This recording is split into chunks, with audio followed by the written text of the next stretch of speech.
Hello Fashion Workroom.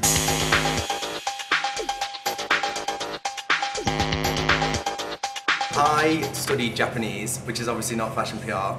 So I studied that, and then I studied marketing in Japan for a little bit. But I didn't study fashion before I came to work here, which is fashion PR. I worked in a few places that were like advertising brokerages and stuff like that. And then I went into PR, but it wasn't fashion, like I said, it was pharmaceutical. And then I just found it quite dull, and I wasn't really interested in what I was doing. So I was like, okay, I'm just going to take a chance and do something that I know is going to be more difficult, and it is going to take longer to get where I want to get. And I started doing fashion. Emails, appointments with people, like, it's just general like promotion. It's getting the word out about everything. It's just speaking to people, letting people know what's going on, finding out what's going on, and trying to put like the stuff that's going on here and the stuff that's going on with other people like together to like get everything at the right time. I think it's really important for people to realise that they can do it, because like when I was at high school, it was kind of like you either work in business or you work in law or you don't bother.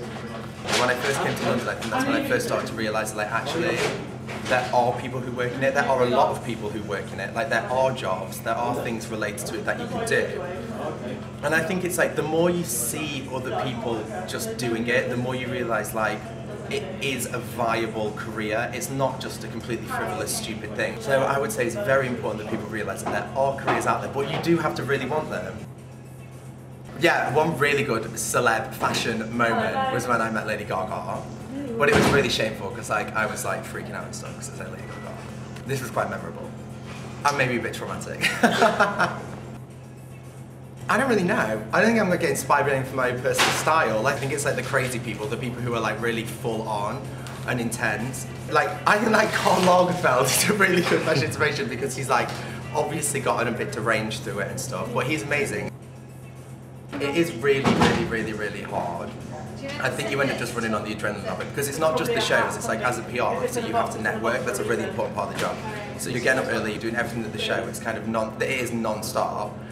And then afterwards, you like finish at 8, and then the party starts, and then you have to go. Like if you're not going to go, there's no point doing anything because you're not going to meet people, you're not going to make contact, you're not going to do anything. So you're getting home at like 1, 2 in the morning, and then you have to be up again at 7, 8. I think everyone by the end of Fashion Week is like completely and utterly dead.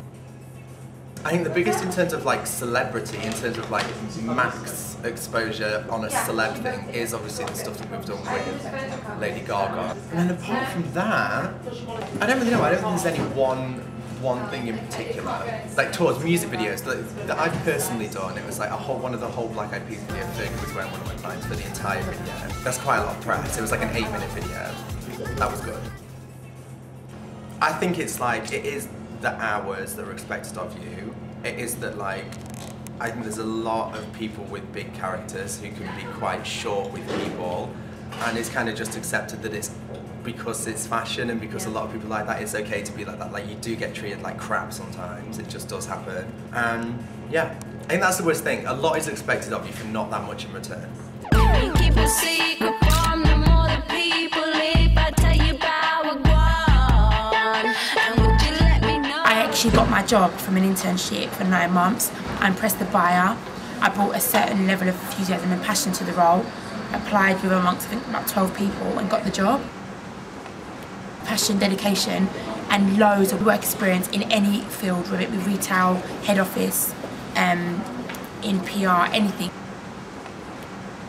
Most of my day consists of liaising with suppliers and brands regarding deliveries and stock, and also the shop floor to see what's selling, how the day was before, any problems, any issues.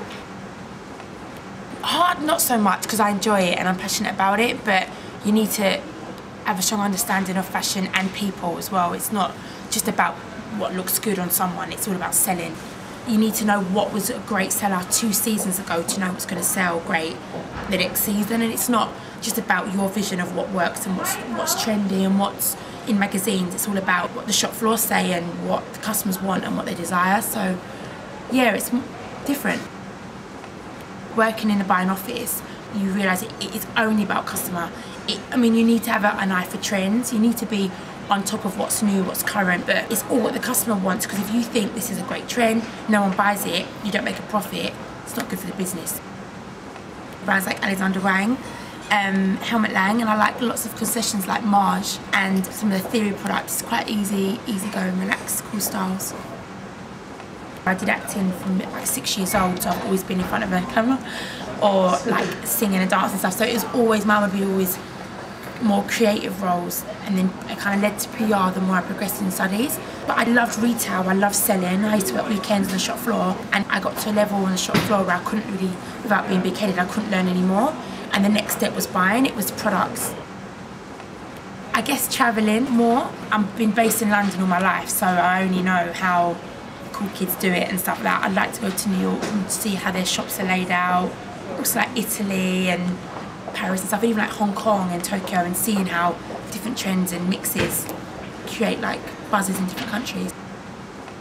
You go on buys, so each season the buyers will travel to the key capitals, obviously New York, Milan and Paris, and there they'll kind of go to shows, they'll source new products, see new designers and brands. So that would be an element that I'll be doing further in my career. People that faking it and are bitchy because they think they need to be, they don't. It's not Devil's Wear Prada, it's not that bad. Hi Fashion Workroom.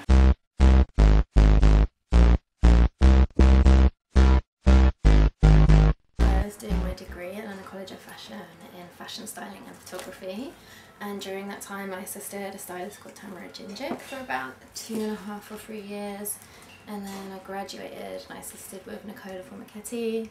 And then just from there I started doing my own thing.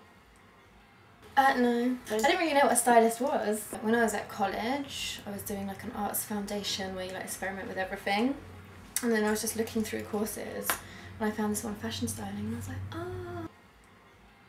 I mean, I think it's different for everyone. Like there's plenty of stylists that never assisted, but I think for me it was really important to assist because I made a lot of contacts and I learned a lot from who I was working for, and I think you kind of get a better understanding of how everything works.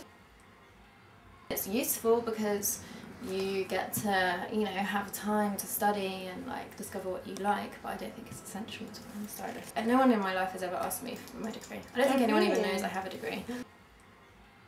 I think it's really important because I think if you can work in something that you love and that makes you happy, then it makes your life a lot better. And for me, like my job makes me so happy every day. I'm so grateful for it. My personal style seems to change all the time. Like sometimes I'll be dressed like a little fairy, or like sometimes I'll feel like a goth, or sometimes I'll feel a bit punk or a bit pop. So I don't really know. I kind of love trashy people. Like I love Pamela Anderson and Jenna Jameson and like Katie Price. I love like really trashy, like kind of amazing women. It's like everyone thinks this is like glamorous job, but there's so much admin and emails to do that's like really boring, and then you have to get all these clothes, but then you get to do like the fun bit of the shooting, and then you have to do all the returns. I think there's no typical day ever. That's why I did this job, because it's like different every single day. Yeah, occasionally I've contributed for them because obviously Nicola, who I work for, is well, he was the creative director, so I was based there for a little while, yeah. I think it was when I was with Nicola and Gaga and we did the Royal Variety Show, and we had like a 15-foot long red latex, like Elizabethan or Victorian something ball gown, and she was like suspended 15 feet in the air and it all hung down out of latex. I think my main issue is that it's so many people working unpaid. Well, like we all have to do it and I have to do it, and it's difficult for people to earn money to start out with, but yeah, it's a shame because everyone, you know, there's so many interns there that are like working really, really hard. So it'd be nice if there was a bit more money to begin with, but I guess it sorts out the men from the boys, as they say. Everything! I haven't even begun yet. I look forward to everything. Hopefully I'll get to meet loads of amazing things and find exciting designers and work with them and help build their brands and make magazines.